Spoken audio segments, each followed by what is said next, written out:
झूठे मुकदमे 302 जैसे झूठे मुकदमे मेरे ऊपर लगा के मुझे जेल में डालने का काम किया, जिसके अंदर मुझे कई महीने जेल में लगाने पड़े। और मुझे पुलिस प्रशासन, जब सीआईए की टीम उस टाइम मुझे उठा के लेकर गई यहीं से, तो पुलिस प्रशासन ने मुझे बहुत बुरे तरीके से मुझे पीटा, मुझे पूरा नंगा करके मुझे पीटा गया, मेरे ऊपर सैकड़ों लाठियां बरसाई, मेरे गलत तरीके से मेरे जो गुप्त अंगों को उन्होंने लाठियों से मारा। और मतलब मुझे बहुत सी, मैं बता भी नहीं सकता जो मेरे साथ उन्होंने किया पुलिस प्रशासन के लोगों ने। और इतने नाकाबंदी करने के बाद भी प्रशासन समाज को नहीं रोक पाया। 5,000 की तादाद में वहां पे कल लोग पहुंचे, और कैसे कैसे पहुंचे प्रशासन को पता भी, रोकने के बावजूद भी लोग वहां पे पहुंचे। और अब प्रशासन ने जो हमारे ऊपर प्रेशर बनाने के लिए उन 150 आदमियों को उठाया, हमारी मजबूरी बन गई। हम अपने 150 लोगों के ऊपर पर्चा दर्ज नहीं होने देना चाहते थे। हमने उन 150 लोगों को रिहा करवाने के लिए अपना आंदोलन उठाने की एवज में हमने ये कहा कि पहले हमारे 150 लोगों को आप रिहा करिए, उनको छोड़िए। जब वो अपने घर पहुंच जाएंगे, जब आप वहां से अपन को रिलीज कर देंगे, उसके बाद हम अपना आंदोलन यहाँ से। आंदोलन में आप अब आगे क्या देख रहे हैं और अब तक क्या हुआ है? कल जो रायपुर रानी में आंदोलन हुआ, महापंचायत हुई, उसके बाद अब किस तरीके से इस आंदोलन को आगे देख रहे हैं सोहेल भाई? तो आपका बहुत बहुत धन्यवाद। आप लोगों ने जो है समाज की आवाज बनने का कार्य किया।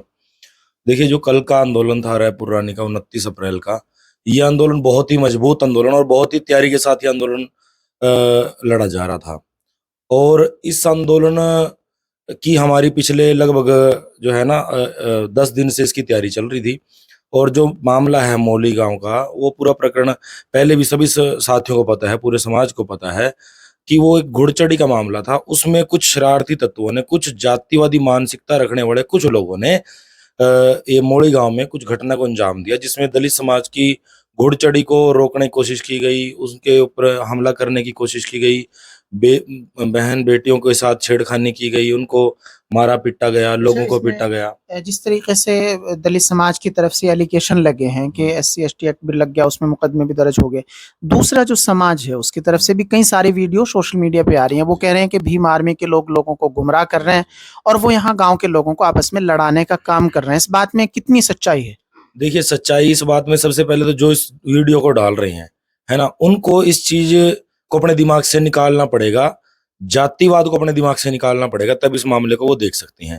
जब वो न्यूट्रल होकर इस बात को देखेंगे और वो दलित समाज के जो लोग हैं मौली गांव के, वहां के लोगों से मिलेंगे और उनका दुख सुनेंगे, तो वो समझ आएगी उनको चीजें कि आज तक वहां पे होता क्या आया है, कितना। चलो, ये बारात को वहां पे नहीं रोका गया, मान लेते हैं कि नहीं रोका गया, पहले कितनी घुड़चढ़ी वहां पे हुई है, मुझे आप रिकॉर्ड दीजिए कि दलित समाज की कितनी घुड़चढ़ी आज तक हुई है मौली गांव के अंदर। ये क्लियर हो जाएगा, शीशा सामने आ जाएगा कि पहले घुड़चढ़ी हुई है क्या। अगर हुई है तो बताएं आप। वहां पे घुड़चढ़ी पहले नहीं हुई है। एक बार, शायद 1 या 2 बार घुड़चढ़ी वहां पे किसी ने करने की कोशिश करी, उसी को, उसके लड़की के परिवार वालों को वहां पे राजपूत समाज के कुछ लोगों ने उनसे माफी मंगवाने का काम किया। उन्होंने माफी मांग के दलित समाज के लोगों ने अपना पीछा छुड़वाया। और इस मामले में भी ऐसा ही हुआ। इन्होंने घुड़चढ़ी, पहले तो घुड़चढ़ी करने से मना कर दिया, लड़की के पिता को धमकाया, उसको हर तरीके से टॉर्चर किया, जिसके दौरान उसके लड़की की माता की भी मृत्यु हो गई। वो क्योंकि बीमार थी बेचारी पहले ही, वो इस टेंशन को झेल नहीं पाई। उसके बाद क्या हुआ, इस प्रकरण के अंदर पूरा राजपूत समाज के कुछ लोगों ने मीटिंग्स करी हैं, पंचायतें करी हैं, और पंचायत में जो है ना उन लोगों को डराने धमकाने का काम किया गया। लेकिन जो है वहां पे उस जो दलित समाज की जो बेटी थी मंजू आजाद, और जो उसका दूल्हा था रूबल आजाद, वो दोनों जो है वो न्याय पसंद और मानवता को मानने वाले लोग हैं। वो किसी प्रकार भी जातिवादी मानसिकता से प्रभावित लोगों के दबाव में नहीं आते। उन्होंने ये इरादा किया कि हम अपनी घोड़ी पे बारात को लेकर आएंगे। उन्होंने वो बारात को निकालने के जब उन्होंने डिसीजन लिया, गांव में बारात गई। मैंने आपको पहले ये रिपीट मैं नहीं करना चाहता कि वहां पे जो घटना हुई, वहां पे तोड़ फोड़ हुई, बग्गी वाले के साथ जब एंट्री की, पुलिस वालों के साथ भी बदतमीजी की गई, मार पिटाई की गई, हमारे साथ भी बदतमीजी और मार पिटाई की गई, जाति सूचक शब्द बोले गए। अच्छा, ये भी बार बार जिक्र हुआ है कि वो वीडियोस बनी हुई है, लेकिन दूसरे जो समाज के लोग हैं वो कह रहे हैं कि ऐसा तो गांव में कुछ हुआ ही नहीं, गांव में पंचायत हो गई थी और ये बातें हो गई थी ठीक है हमें कोई इशू नहीं है, गांव की ही बेटी है, उसकी बारात धूमधाम से निकलेगी, लेकिन फिर भी भीम आर्मी के लोगों ने इसको मुद्दा बनाया। ये उस तरफ की जो वीडियोस हैं उनमें ये बातें कही गई। ये एक चीज बताइए आप, पुलिस प्रशासन तो वहां पे जितने पुलिस प्रशासन के जो 200 से ज्यादा मुलाजिम थे और जो वहां पे ऑफिसर थे, वो तो दलित समाज के नहीं थे, वो तो प्रशासन के थे ना। और वो सरकार के कहने से चलती हैं। और ये जो लोग थे जो जो जिन्होंने घुड़चढ़ी को रोका, वो भी उसी सरकार से आते हैं। पुलिस प्रशासन उनको लाठी मार के वहां से क्यों भगा रही है, उनको वहां से पीछे क्यों हटा रही है, क्या कारण था? पुलिस प्रशासन का उसका शायद मानसिक संतुलन सही नहीं था कि पुलिस प्रशासन बिना मतलब के उनको वहां से भगा रही है। अगर वो वहां पे आराम से खड़े थे, पुलिस प्रशासन को क्यों भगाना था, पुलिस प्रशासन को क्यों लाठीचार्ज करना था? इसका इसका जवाब दीजिए ना। यानी वहां की जो वीडियोस हैं जिस दिन ये मामला हुआ वो सोशल मीडिया पे भी वायरल हुई हाँ। और वो पुलिस प्रशासन के बाद भी हैं, लेकिन फिर भी जो बातें कही जा रही हैं। नहीं नहीं, देखो मैं पहले ही आपको एक शब्द बोला कि दिमाग से जातिवाद को निकाल के और पीड़ित पक्ष को मिलके फिर कोई भी बात कीजिएगा। अपने समाज का नेतृत्व करना सभी का अधिकार है। जो राजपूत समाज के कुछ लोग इसको वीडियो बना के डाल रहे हैं कि वहां पे कुछ नहीं हुआ, भाई ऐसा कुछ नहीं हुआ, जो भीम आर्मी आतंकवादी संगठन है वो ये कर रही है, ये कर रही है, वो कर रही है, ये बिल्कुल देखो राजनीति करने के लिए तो ये बातें अच्छी लगती हैं। आप राजनीति करें, अपने समाज की राजनीति करें, उनके ऊपर राजनीति करें, वो बातें राजनीति के अंदर अच्छी लगती हैं। लेकिन ये बातें अगर आप इंसानियत के तौर पे देखेंगे तो आप समझ पाएंगे कि वाकई में वहां पे गलत हुआ है। दलित समाज के साथ बहुत अत्याचार हुआ है, उनके साथ घुड़चढ़ी को रोका गया है, सारी घटना हुई है, ये प्रकरण हुआ है और पुलिस प्रशासन इस चीज का गवाह है। पुलिस प्रशासन के पास वीडियो है, हमारे पास वीडियोज हैं। और पुलिस प्रशासन एफआईआर दर्ज ही ना करता, पुलिस प्रशासन का कोई प्रेशर पुलिस प्रशासन नहीं मानने वाला किसी चीज का। वो कह रहे हैं ना कि पुलिस प्रशासन से प्रेशर देके ये एफआईआर करवा दी, ऐसे तो पुलिस प्रशासन के ऊपर कोई भी प्रेशर देके किसी प्रकार की भी एफआईआर करवा लेगा। फिर तो राजपूत समाज भी एफआईआर वो हमारे से ज्यादा प्रेशर बना सकता है, क्योंकि राजनीति में भी वो लोग मजबूत हैं, पैसे में मजबूत हैं, वो हर तरीके से मजबूत है ना। तो वो प्रेशर देके वो एफआईआर करवा ले अगर कोई ऐसी घटना नहीं हुई।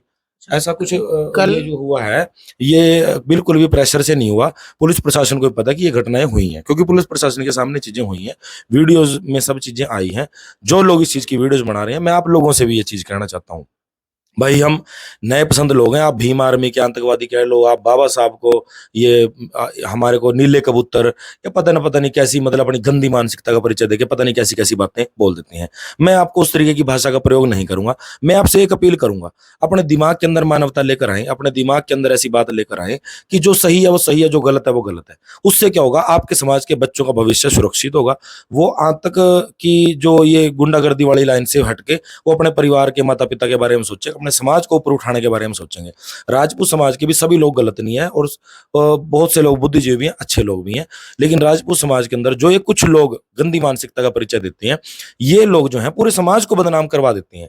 ऐसा नहीं है घटनाएं होती नहीं है, आप खुद देखिए, अपने मन के अंदर जाके देखिए, आपको पता है ये चीजें। इनको जो लोग वीडियो बना रहे हैं, इनको पता है कि घुड़चढ़ियां रोकी जाती हैं, इनको पता है कि दलित समाज को किस प्रकार से पीटना है, मारना है, क्या क्या घटनाएं होती हैं, वो सारी चीज इनको पता है, उसमें कोई दो राय नहीं है। लेकिन आंख मूंद रहे हैं, अपनी वीडियो बना के ये साबित करना चाह रहे हैं कि हम बहुत अच्छे हैं। वो कितना कर लीजिए, लेकिन सबको पता है, देश को सच्चाई पता है, देश को सच्चाई पता है। और सच में कह रहा हूं, देश इन जो कुछ शरारती तत्वों की वजह से पूरे राजपूत समाज को बड़ा गलत नजर से देखना शुरू कर चुका है। अपने अंदर सुधार कीजिए, अपने अंदर सुधार करेंगे तो भाई समाज के अंदर जो है लोग आपको अच्छे तरीके से देखना शुरू करेंगे। आप जो है महापुरुषों का नाम लेके, महाराणा प्रताप जी का नाम लेकर और तमाम महापुरुषों का नाम लेकर जो आप ये दंगा कराने का काम करते हैं, ये दलित समाज को टारगेट करके उनको धमकाने का, पीटने का काम करते हैं, ये बहुत गलत है और इसके अंदर आप सुधार करने की आपको जरूरत है। अच्छा, जिस तरीके से कल प्रदर्शन हुआ, यानी वहां पे एक महापंचायत दलित समाज की तरफ से बुलाई गई, जिसका 19 तारीख को यानी 10 दिन पहले अनाउंस कर दिया था, तो प्रशासन ने वहां तक लोगों को रोकने के लिए बहुत कई जगह पे बैरिकेड लगाए। कुछ साथियों को जो भीम आर्मी से थे या जो इस प्रदर्शन को लीड कर रहे थे, उन लोगों को डिटेन भी किया, शायद 100-150 लोगों को। कुछ लेडीज माओ बहनों की भी इस तरीके की वीडियो आई कि उनको भी डिटेन किया गया। इसके पीछे क्या रीजंस हैं? प्रशासन अब कार्रवाई में क्या ढीला रवैया बरत रहा है? क्या क्या चीजें रही हैं आंदोलन? देखिए प्रशासन, मैं पहली बात तो ये बता देना चाहता हूँ, प्रशासन जो है वो जैसे मैंने पहले ही बताया कि उनकी सरकार है, सत्ता में वो लोग हैं इस टाइम। भाजपा सरकार के अंदर वो लोग बैठे हैं जिन लोगों ने ये घटना करी है, क्योंकि वो सारे भाजपा के लोग हैं। गांव के जो लोग हमें बता रहे हैं कि वो भाजपा के लोग हैं। और भाजपा सरकार के जो मुखिया हैं वो उनको प्रोटेक्ट करने का काम कर रहे हैं और वो प्रशासन को भी प्रभावित करने का काम कर रहे हैं, बिल्कुल क्लियर सी बात है। जिसके चलते क्या हुआ, हमने बिल्कुल संवैधानिक तरीके से, जैसे हमारी लगातार डिमांड चल रही थी भी आरोपियों की गिरफ्तारी की जाए, और आरोपियों की गिरफ्तारी प्रशासन के ऊपर दबाव डाल के गिरफ्तारी नहीं होने दी जा रही। उसके चलते हमने क्या किया, हमने डीएसपी से मिले, एसएचओ को मिले, पहले डीएसपी से मिले, उसके बाद मैडम एसपी से मिले, और जब जिले की मुखिया एसपी से हम मिले, उनके बाद उन्होंने हमारे को जो समय दिया, उसके उन्होंने 2 दिन का समय दिया, हमने उनको 10 दिन का समय दिया। और जब 10 दिन के बाद भी कोई कार्रवाई नहीं हुई तो हमने इसमें प्रोटेस्ट का जो है दिन रखा 29 अप्रैल का। हमने पूरे 20 दिन बाद इस घटना का जो है प्रोटेस्ट रखा। 20 दिन के अंदर कोई भी कार्रवाई नहीं हुई। 2 गिरफ्तारियां हुई हैं, 2 गिरफ्तारियों से अलग कोई गिरफ्तारियां नहीं हुई। लगातार गांव वालों को धमकियां दी जा रही हैं, मारने पीटने की, भी तुम फैसला कर लो वरना हम ये कर देंगे वो कर देंगे। तो गांव वाले डरे हुए हैं। तो क्या हुआ, उसमें प्रोटेस्ट रखा गया। जब प्रोटेस्ट रखा गया तो प्रशासन राजनीतिक रूप से इतना प्रभावित था, उन्होंने हमारे को लगातार जो है प्रेशराइज करने का काम किया।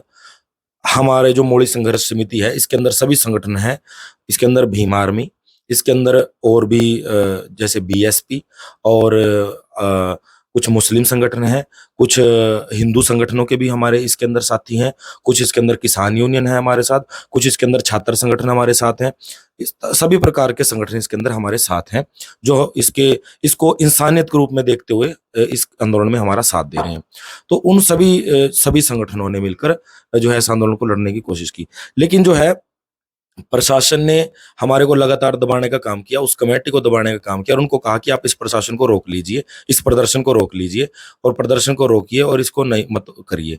उसमें उन्होंने क्या किया, हमारे साथ लगातार हमारे घरों पे भी आके हमारे पास आकर उन्होंने हमारे को डराने धमकाने का काम किया।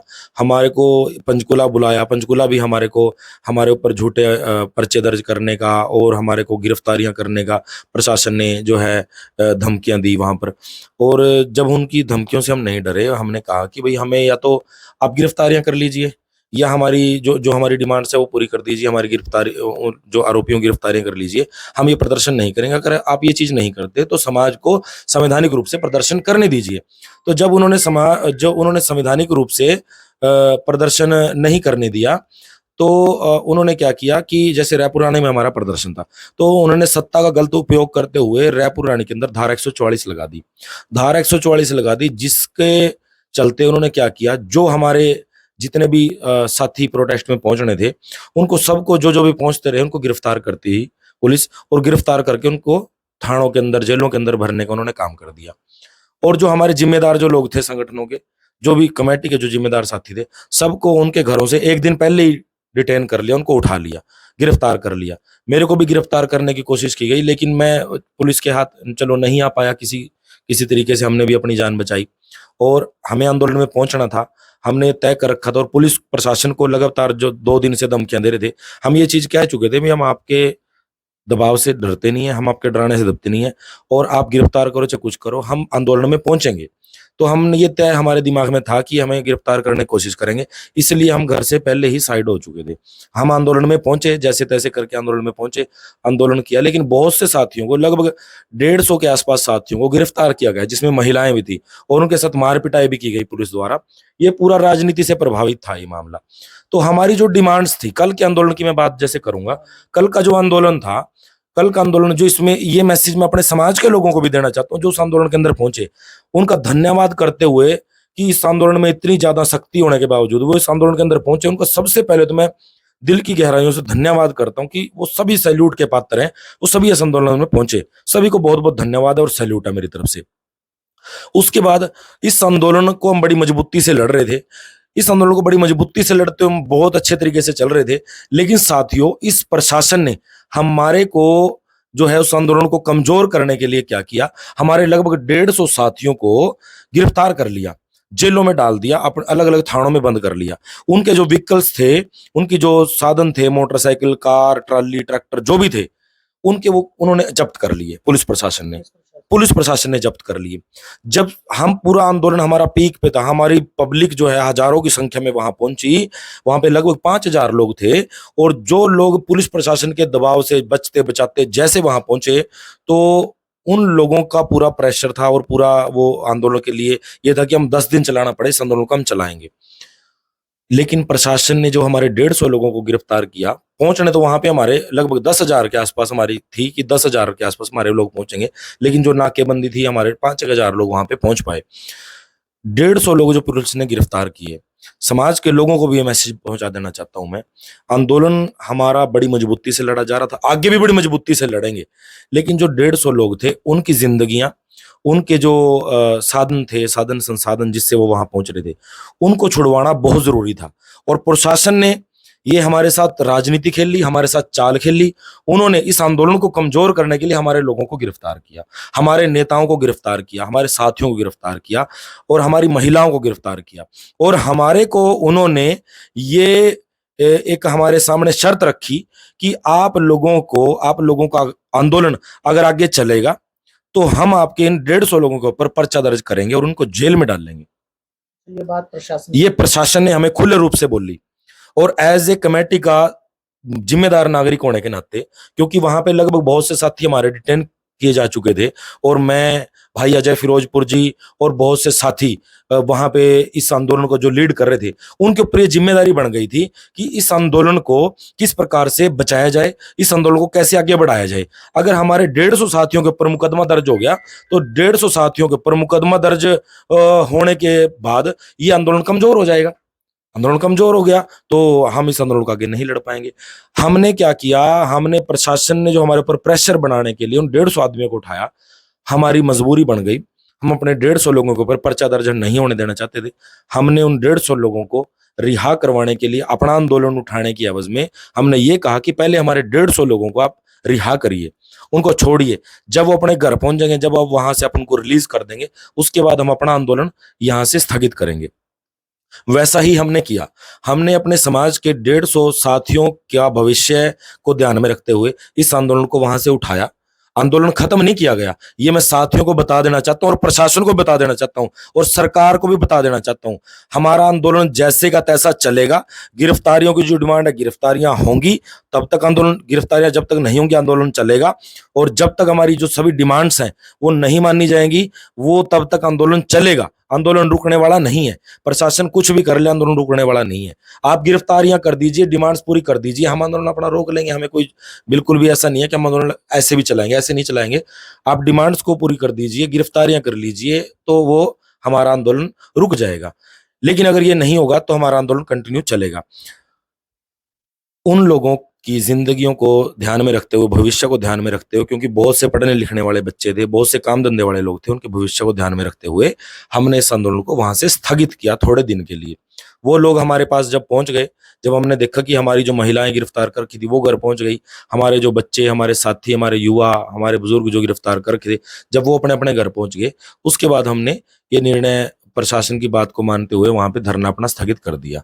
और ये जो पूरा आंदोलन है ये आगे कंटिन्यू चलेगा। मैं आपके चैनल के माध्यम से जनता को, अपने समाज को और प्रशासन को, राजनीतिक जो इसमें प्रेशर जिन लोगों का है उनको बता देना चाहता हूं, जब तक हमारी मांगे नहीं मानी जाएंगी ये आंदोलन आगे चलता रहेगा। आप लोग किसी प्रकार से भी दबाने का काम करें, ये नहीं दबने वाले, क्योंकि हजारों सालों से हमें दबाने का ही काम किया जा रहा है और हम हजारों सालों से हमारे को प्रताड़ित करने का ही काम किया जा रहा है। अब वो समय चला गया है, अब वो समय बिल्कुल नहीं रहा। इस देश के हम हर प्रकार से, इस देश के जर्रे जर्रे में हम बराबर के हिस्सेदार हैं। वो कैसे? हम आज के टाइम में कोई पेन भी खरीद रहे हैं उसके ऊपर हम टैक्स दे रहे हैं, हम गाड़ी खरीद रहे हैं टैक्स दे रहे हैं, हम कपड़ा खरीद रहे हैं टैक्स दे रहे हैं, हम घर का सामान, चीनी, तेल, कुछ भी हम खरीद रहे हैं हम टैक्स दे रहे हैं सरकार को। और टैक्स जो बीजेपी के लोग टैक्स दे रहे हैं उतना ही टैक्स हम दे रहे हैं। ऐसा नहीं है कि हमारे टैक्स में कोई माफी है या स्वर्ण समाज के टैक्स में कोई माफी है। हम बराबर का टैक्स देने वाले लोग हैं। उस देश के अंदर, इस देश को बनाने में हम बराबर के हिस्सेदार हैं। तो हम इसमें बराबर की न्यायपालिका में से भी उम्मीद करते हैं कि बराबर का हमें न्याय दिया जाए, हमें इस देश के अंदर बराबर का सम्मान दिया जाए। जो स्वर्णों का सम्मान है वही इसमें एससी समाज का भी सम्मान उसी प्रकार से होना चाहिए। अच्छा, अब जिस तरीके से आंदोलन बिल्कुल पीक पे है, आगे किस तरीके की रणनीति रहेगी? कि आंदोलन लंबा चलेगा, या फिर प्रशासन से जो भी बातचीत हुई है वो बात कहाँ तक पहुंची है गिरफ्तारियों की, और जो दूसरी और मांगे हैं वो कहाँ तक पहुंची हैं? देखिए, इसमें हमारे बड़े भाई चंद्रशेखर आजाद जी कल इस आंदोलन में पहुंचने वाले थे, लेकिन पुलिस प्रशासन द्वारा उनको डिटेन किया गया साहा के अंदर। साहा के अंदर उनको डिटेन किया गया, उनको रोका गया, उनको मलाना फिर रेस्ट हाउस में ले जाया गया प्रशासन द्वारा, और वहां पे उनको डिटेन करके रखा 4 घंटे। 4 घंटे उनको डिटेन करके रखा, वहां से उनको आने नहीं दिया गया। तो प्रशासन के जो लोग हैं उन्होंने चंद्रशेखर भाई को भी आश्वासन दिया है ये कि आप हमें 10 दिन का समय दीजिए, और 10 दिन के अंदर हम इसमें सारी गिरफ्तारियां कर लेंगे और जो भी आपकी डिमांड्स हैं वो पूरी करेंगे। तो चंद्रशेखर भाई के आह्वान पर ही इसमें जो है जो पुलिस प्रशासन ने हमें भी ये जो आश्वासन दिया कि आप 10 दिन का समय हमें दीजिए। तो देखो, चंद्रशेखर भाई हमारे समाज के आंदोलनकारी व्यक्ति हैं, समाज के लिए लड़ने वाले वो व्यक्ति हैं, और समाज के जिम्मेदार नागरिक हैं, और जिम्मेदार पद के ऊपर वो बैठे हैं। तो समाज के लोगों ने उनकी बात को भी मानना, उनकी बात के ऊपर समाज ने फूल चढ़ाए, और उन्होंने जो प्रशासन को समय दिया है 10 दिन का, वही समय समाज ने भी दिया है कि अगर 10 दिन के अंदर आप गिरफ्तारियां नहीं करते तो 10 दिन के बाद आंदोलन बड़ा होगा। और चंद्रशेखर भाई भी इस आंदोलन के अंदर हमारे साथ हैं। मोड़ी संघर्ष समिति के साथ भाई चंद्रशेखर आजाद जी कंधे से कंधा मिला के खड़े हैं, और पूरा समाज इस आंदोलन को मिलजुल के लड़ रहा है। इसमें सभी 36 बिरादरी के लोग हमारे साथ इस आंदोलन को मिलजुल के लड़ रहे हैं। अगर हमारी मांगों को नहीं माना जाता तो 10 दिन का समय प्रशासन के पास है। 10 दिन के बाद हम अपना ठोस निर्णय लेकर और एक बड़े, इससे भी बड़े आंदोलन की हम कॉल देंगे। प्रशासन ने कल देख ही लिया कि इतने नाकाबंदी करने के बाद भी प्रशासन समाज को नहीं रोक पाया। 5,000 की तादाद में वहां पे कल लोग पहुंचे, और कैसे कैसे पहुंचे प्रशासन को पता भी, रोकने के बावजूद भी लोग वहां पे पहुंचे। और आगे भी समाज के लोग, पूरे हरियाणा के, पूरे देश के लोग इस आंदोलन के अंदर पहुंचेंगे। अगर प्रशासन किसी भी प्रकार से कोताही करता है, किसी प्रकार से प्रशासन ये कहेगा कि भाई हम कार्रवाई नहीं करते, और राजनीतिक प्रेशर मानता है प्रशासन, तो राजनीतिक लोगों को भी कह देना चाहते हैं, और प्रशासन के लोगों को कह देना चाहते हैं कि आंदोलन बड़ा होगा। आप लोग अगर इन अत्याचारी जातिवादी लोगों का संरक्षण करेंगे तो आंदोलन बड़ा होगा, इसमें कोई दो राय नहीं है। आप हमारी गिरफ्तारियां कीजिए, आप हमारे ऊपर पर्चे दर्ज कीजिए, मुकदमे लगाइए, झूठे कोई भी आपको किसी प्रकार से कुछ करना है वो कीजिए, लेकिन आंदोलन बड़ा होगा।